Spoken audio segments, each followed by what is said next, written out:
Hey there folks, it's Uncle Troy with a video log and actually has video and audio and actually is a blog.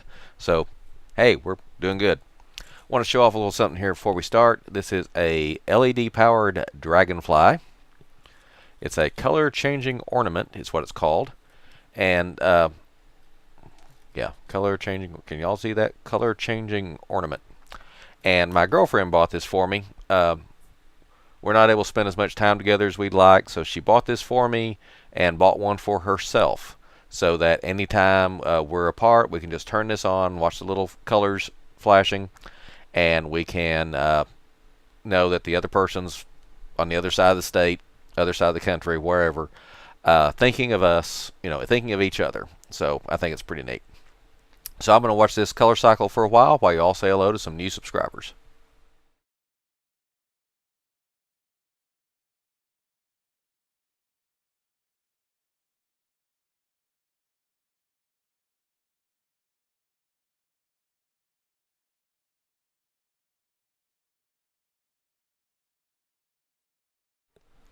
Alrighty, I wasn't really able to video log there for a while because one, I kind of felt bad and my voice was kind of weak. It's still a little scratchy. I feel good, don't worry about that, but my voice may be a little scratchy. And plus I had to get a haircut. I've gotten you may notice that it's pretty much all gone. I keep a little bit like a 1/8 inch lowest guard on the trimmers that I got for Christmas several years back. Lowest guard because I don't like the feel of completely bare skin up there, but I want it, the shorter you cut it, the easier it is to get all the little odd bits and pieces because my hair grows in about 14 different directions. And I cut my hair this short, not because I'm losing hair because I'm having chemotherapy, and not because I'm losing hair because I'm 46 years old, but because at a certain point in my hair growing out, it stops laying down and starts trying to go wavy, which means I look something like this.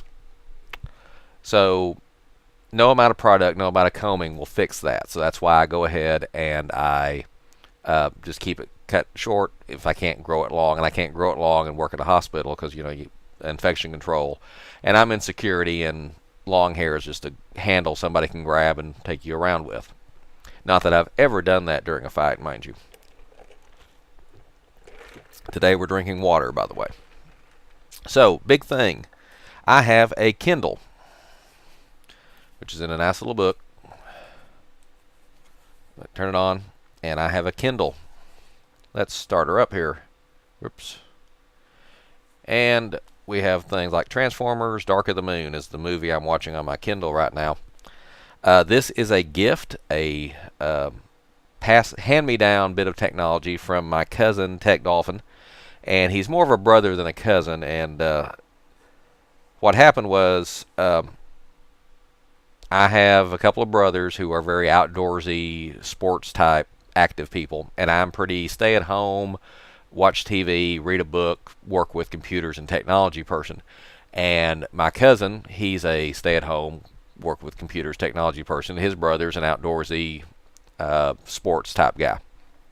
So the joke is that he was supposed to be my brother, but there was a mix-up at the hospital, so now we call him a cousin.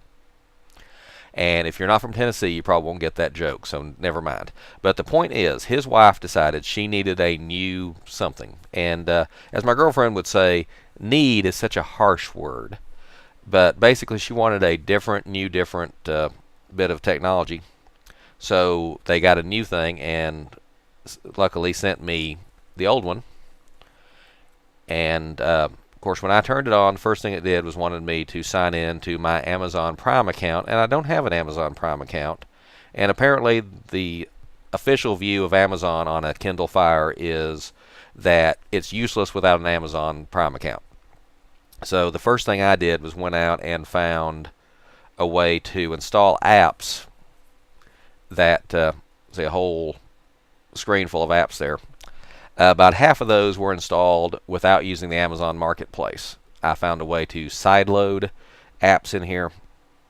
Then about the time I figured out it's perfectly okay to use this without Amazon Prime account, because I was trying to do something through Amazon Marketplace, not the Amazon Prime, but just plain old Amazon. So I signed in through the Kindle with my email and password, and suddenly I was signed up for Amazon Prime, free month. So not sure how that happened because I tried very hard to make sure I did not sign up for Amazon Prime. However, now that I have signed up for Amazon Prime and can like stream live movies. Nice time. Yeah. Need any money for that? Anyway, Transformers: Dark of the Moon, which I've not seen. So my favorite app, by far, by the way, battery meter. Tells you how much battery power you have left. Don't know why. It's just it's lots of fun. So about the time I decided that I could use the Kindle Fire without an Amazon Prime account, I could locate and download and install applications, apps we call it. I accidentally signed up for Amazon and ended up with an Amazon Prime account, and well, for a month free trial. And I think it's going to be worth the $80 a year to have it. So I'll probably end up, signing up for Amazon Prime anyway. It's a really good little handheld Android-based computer, and I had stayed away from those for years. Ever since I got into Windows, and I got into Windows under protest because I was an old Atari fan. Atari 8-bit computers, 16/32-bit computers. For years and years and years, I only used Atari, and I used Atari for everything: videos, music, even internet. And the Atari really didn't have a thing set up for internet. Of course, back then we didn't have the World Wide Web or anything. And so when I finally got into World Wide Web full blast in the internet, as most of you call it, I broke down and bought a Windows-based machine. And it was old, it was slow, it was like a Pentium 166 megahertz, but it was Windows-based. And I was on the World Wide Web, which had just started back then, and had just a world full of free, very good programs to do anything with that you could just download. And having worked in Atari for so long, where you have just a very small selection compared to Windows, Atari only had like 10% of the marketplace, maybe at its height. Whatever Apple had, Atari had about a half. And I almost went from Atari to Apple, but I thought I'm going from the little kid that always gets beat up to the slightly bigger kid that always gets beat up. I need to switch to the 800-pound gorilla. So that's why I bought my first Windows-based computer and started using it. And so I didn't want to go back. So when I look at notebooks, I always made sure that the notebook computers, laptop computers, whatever you want to call it, that I bought, had a CPU that could run most of my programs, had enough memory, and was fully Windows compliant, because they had older computers that weren't and used ARM chips, RISC chips, other things. Basically, they only run a small subset of Windows programs, or only run the programs made for themselves. So I thought, no. I've been there before. I do not want to go back to that. So every time I bought a notebook computer, I made sure it was a fully Windows compatible, not a Windows Mobile, not a Windows reduced, I don't even like Windows basic versions.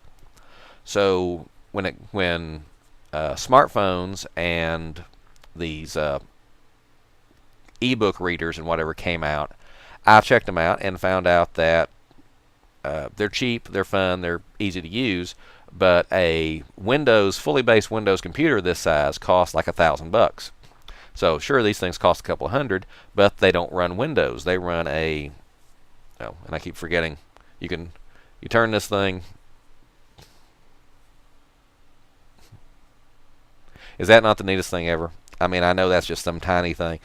So when smartphones started coming out, tablet computers started coming out, they weren't running a full version of Windows. They were running Android or other operating systems.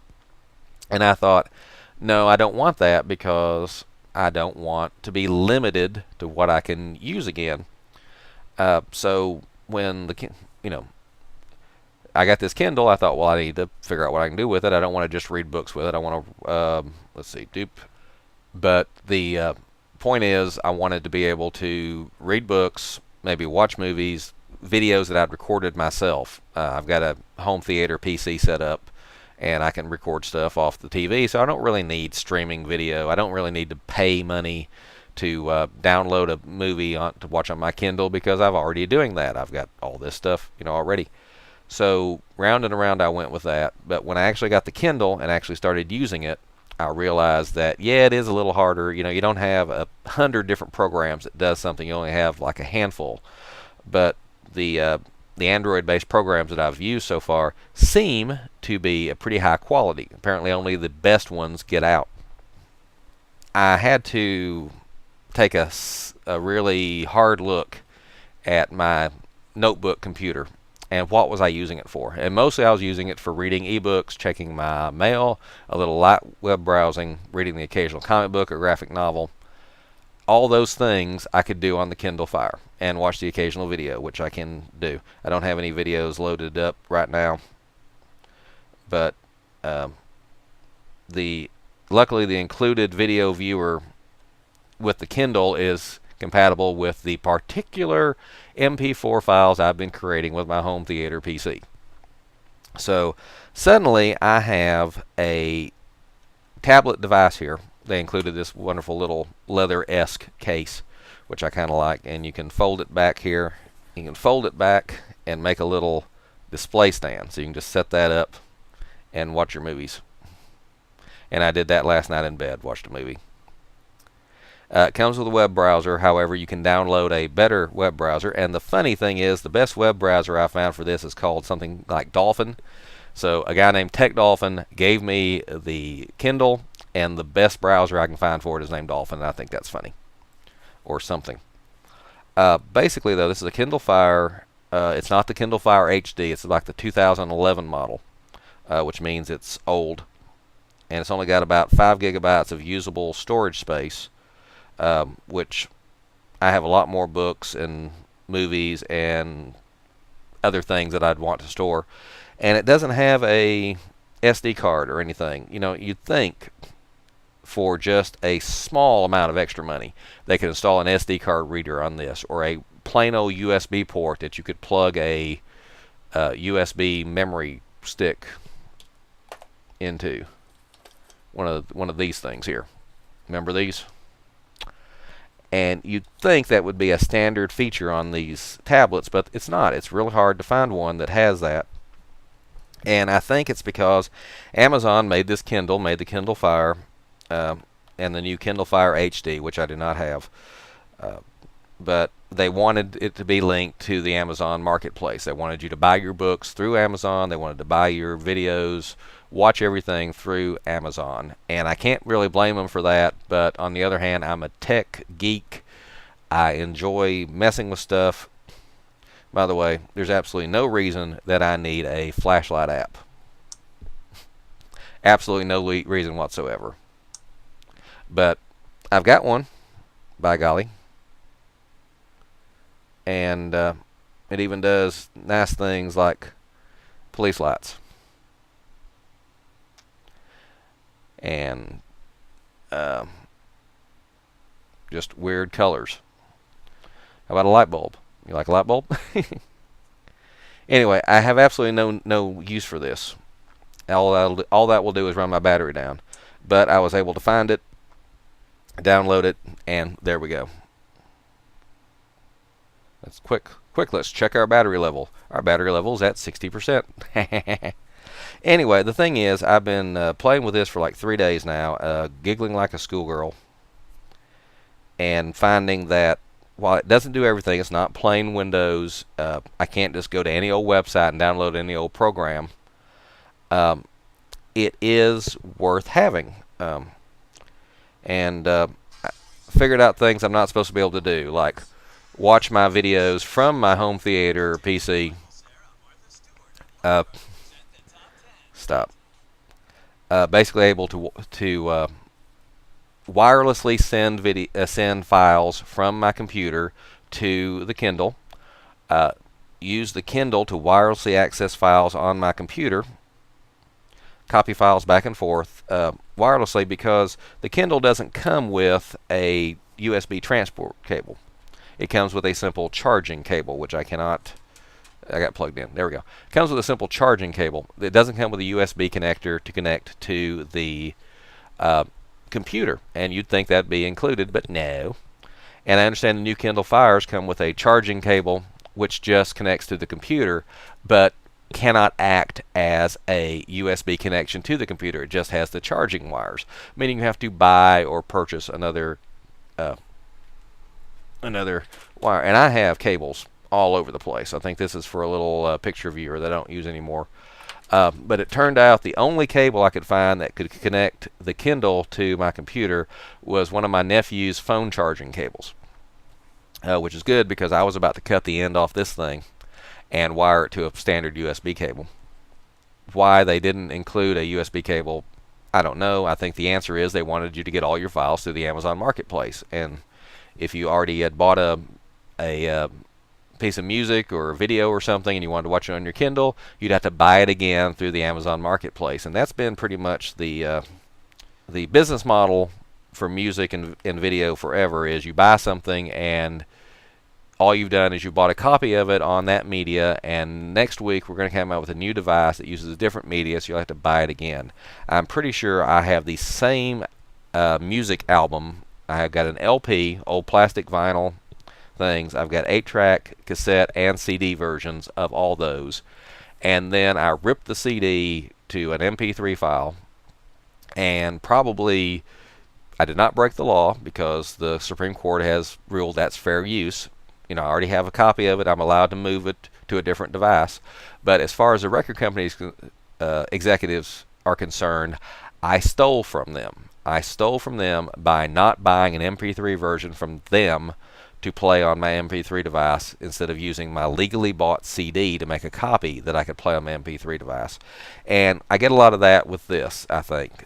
Basically, if I had a DVD, I would have to copy the DVD to a computer file, convert it to a format, upload it to the Kindle, where Amazon would prefer I just buy a copy of that movie from them or pay $80 for the Amazon Prime and then stream it for free or for a reduced price. And I don't agree with that. My view is once I buy something, it's mine, and I should be able to use it as I see fit. So with that in mind, I still think the Kindle is a great deal, and if I had known how good one of these was, I probably would have bought a Kindle HD, Kindle Fire HD while they were on sale this week. But instead, I'm trying to hold off on doing that because there's not a whole lot of difference between the Kindle Fire HD and this, aside from the better screen, a little bit faster processor, but it does have a whole lot more RAM. And so I'm thinking, I was just given this 2 days ago. Do I want to go out and buy a better one and then like gift this to somebody else? I don't know. But I do find the Kindle Fire HD, or excuse me, the Kindle Fire, not the HD, the 2011 version, I believe this is. I find it very useful, and officially I was gifted this because I'm going to doctor's offices and chemotherapy and having to sit for a long time, and this is easier to take along than a laptop. And I've had this for several days, or 3 days now, and I've not even used it outside of this room. I've just been using it, playing with it, uploading apps, and I don't really know how it's going to do on a trip or not. I mean, I don't know if this will work in the doctor's office or not, but that's why it was given to me. And Tech Dolphin, Kayla-tastic, I really, really appreciate this. This is very much appreciated. I love you guys to death for this. Thank you very much. All right, this is Uncle Troy signing out. Please have a good night.